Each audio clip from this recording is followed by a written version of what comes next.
Thank you, Fab. Let's hear it for Jerry Corley. The man who got me back into comedy 2 years ago. And last week I earned more money in 2 days than I did in the previous 2 years. So why I listen to him, I don't know, quite frankly, my friends. But can I just say, what I hate about being English and living in America? Nothing. Except everyone here thinks I'm Australian.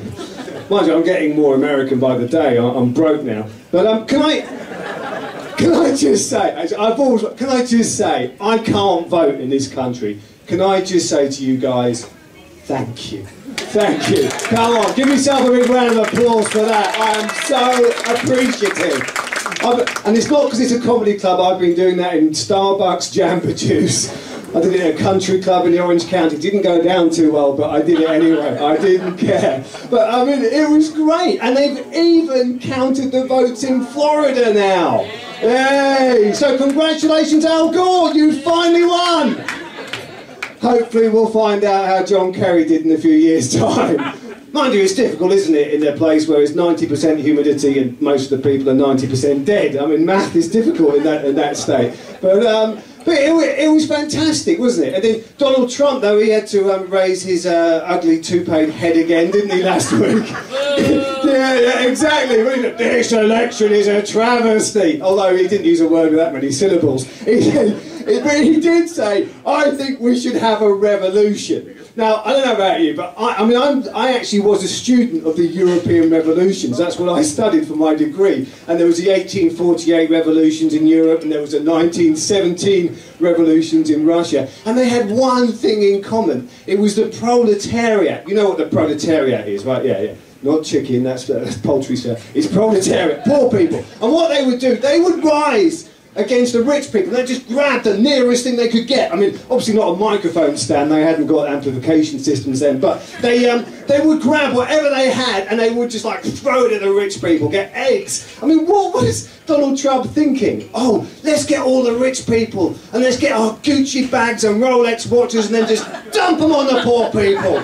Oh look, we're at the unemployment office. Give me my eggs, my finest Fabergé egg. Let's throw it at them. It was just, I mean, for me, that election for me was quite farcical. I mean, it was like an American horror movie. It's like, we're not going to tell you what's happening until you've got into the room. If you're lucky, you might get raped, and then you'll get the God's gift of an unwanted child. I mean, and what was this trickle down that they're always talking about? I mean, the only thing I think you could possibly get is a thing that's trickling down John McCain's trousers. Yes. Yeah. Mind you, I shouldn't have said that, but he's pants here, isn't he? Sorry about that, Americans. But and also, the debates. I mean, it's the first time I actually watched these debates live, which is weird because they were being moderated by corpses most of the time. But there was the final debate was a foreign debate. And I don't know if you were watching this, but Mitt Romney opened with, he said, well, you know, this president here, couldn't look at this president, he's been going on an apology tour. He's been talking to the worst actors in the world. What's Mel Gibson got to do with foreign policy? Really?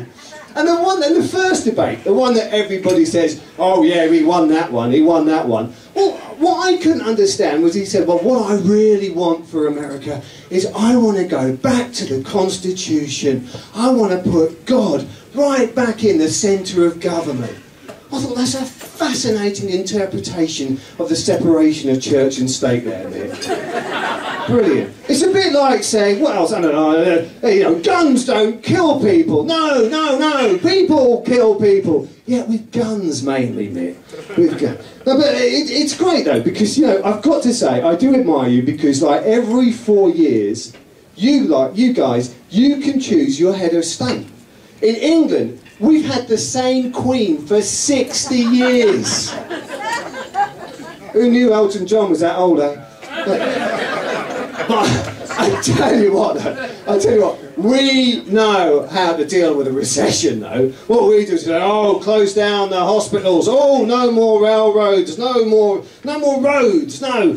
What we'll do is we'll spend 1.2 billion quid on a party for the richest woman in the world. That'll do it.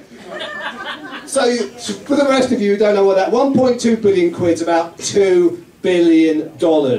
Or as Mitt Romney would say, a taxable allowance. I mean, and even with all that money, the Royal Air Force couldn't get the planes up in the air because it's too cloudy. I mean, no wonder we had to call you in the Second World War. Can you come over? Yeah, Germans are picking on us again. Bring your own planes, it's too cloudy for us. And the healthcare, that was a big thing in the debates, wasn't it? Oh, healthcare, good, bad, is it good, is it bad? Look, I've got to tell you my experience of healthcare, right? I went to my first American doctor. They are so thorough. Give them a round of applause for that. Come on. I mean, it's the first time a doctor's ever put one of those up me. It's what you guys call a shocker, right? And it really was, because I went in for an ingrowing toenail. But I got something that I have never got off an English doctor. I got a bill for like $1,000. I mean, bollocks, wang, tit flaps. That was a glorified pedicure.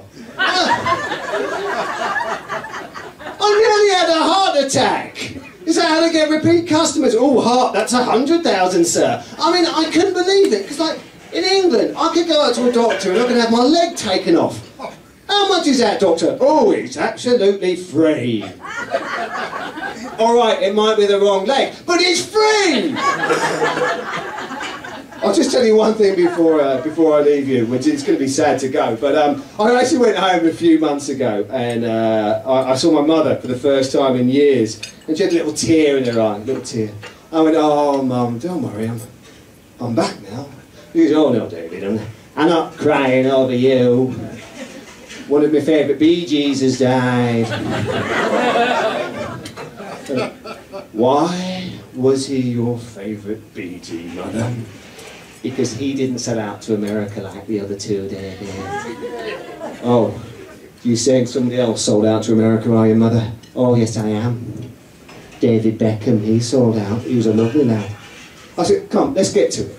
Are you saying that I sold out to America? She says, don't be daft. You've never made any money. Thank God they don't tax dreams. That's my time. Thanks. Good night, guys.